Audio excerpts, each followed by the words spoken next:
Hello everybody, I filled up my time limit on the last video, so here I am ready to finish off chapter 16. Okay, so we just left off with Elliot and Zeus in the Eros office waiting to hopefully see Aphrodite. Okay, so Elliot gazed around the waiting room, which was filled with people who looked single. Photographs of Eros success stories lined the walls, hundreds of married couples grinning at the hopefuls from every surface. "Daddy!" chimed the most beautiful voice Elliot had ever heard. "Hello, my little pearl," said Zeus, taking his daughter into a giant hug. "Come and meet my good friend Elliot."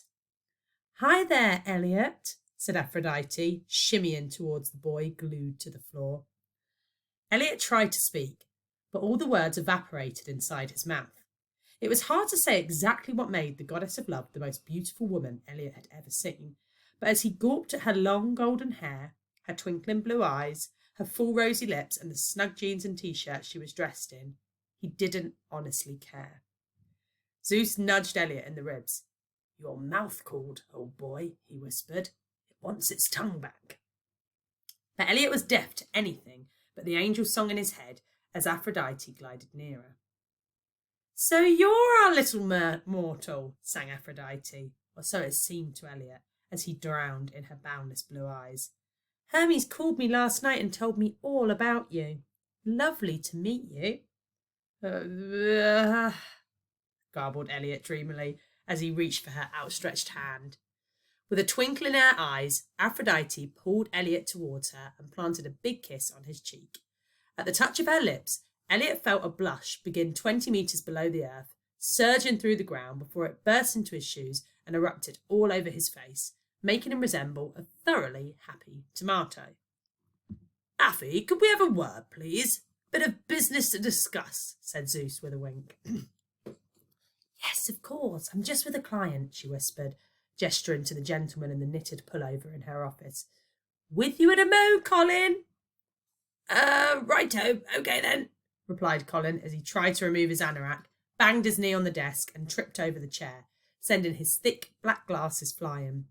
Aphrodite looked lovingly at him. "Bless, such a catch," she winked. "Aphrodite Venus!" a voice boomed across the reception.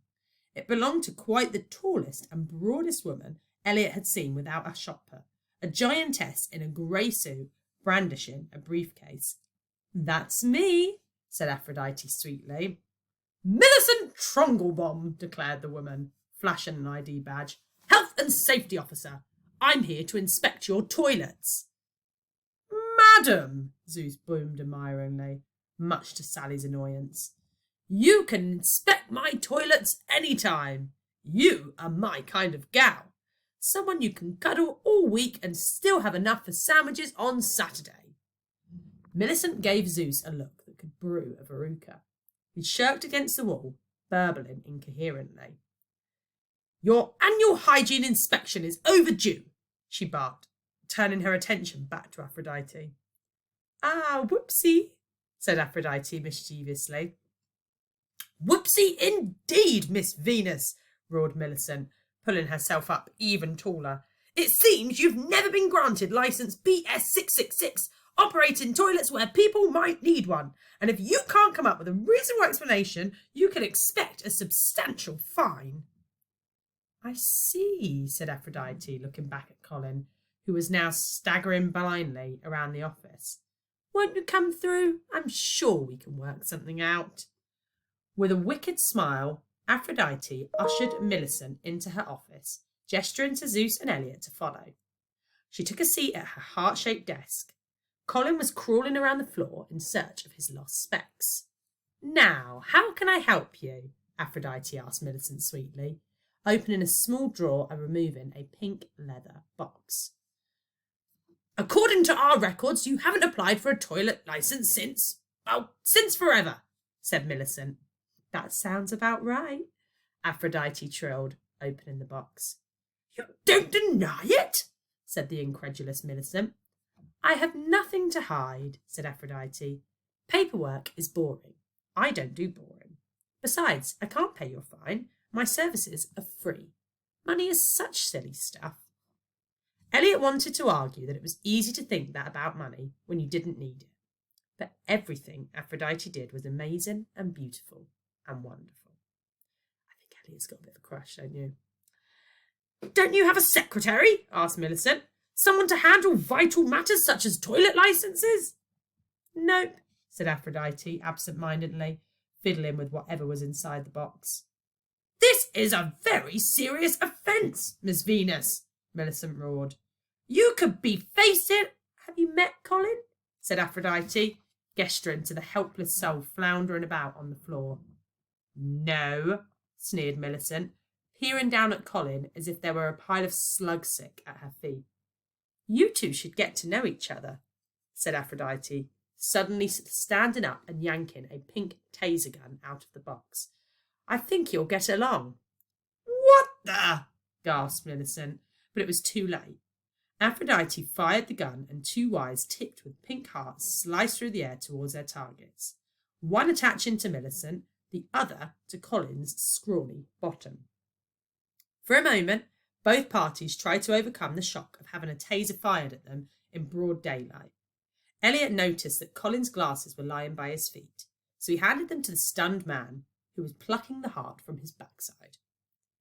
Colin rose slowly from the floor, adjusting his glasses to fix his gaze on a dumbstruck Millicent.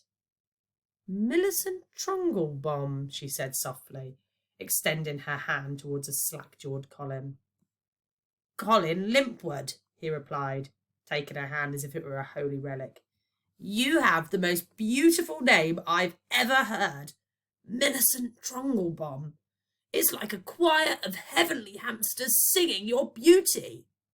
Why, thank you, Colin, giggled Millicent coyly. I hope you'll not think me forward, but that's a lovely pullover. Sweet Miss Trunglebomb, my mother knitted it for my 43rd birthday. We lived together. Oh, Colin, how I've longed to find a man who lives with his mother. Sweet Millie, may I call you Millie? Asked Colin. Only if I can call you Snookykins, Millicent blushed. You can call me anything you want, roared Colin, gathering the ample Millicent into his skinny arms. I have yearned for a woman like you, a woman with grace, a woman with substance, a woman I could spot my trains with. Marry me, Millie. Yes, 1,000 times yes, screamed Millicent, tearing Aphrodite's file in half. Let us go to Gretna Green this very afternoon. If we hurry, we'll catch the 10:14, cried Colin, picking up his thermos flask and the cheese sandwich his mum had packed. It's a Class 390 Pendolino. You can tilt my train any time, my little cauliflower, shouted Millicent, shaking her hair free of its bun and scooping Colin up into her arms as they ran towards the 10:14 and wedding bliss. And that's why I don't need a secretary, grinned Aphrodite, replacing the taser in her drawer. Now, what can I do for you? Right, guys, hope you enjoyed that. Aphrodite seems like a lot of fun. You can join us tomorrow for Chapter 17 and some questions linked to it. Take it steady, guys. Bye.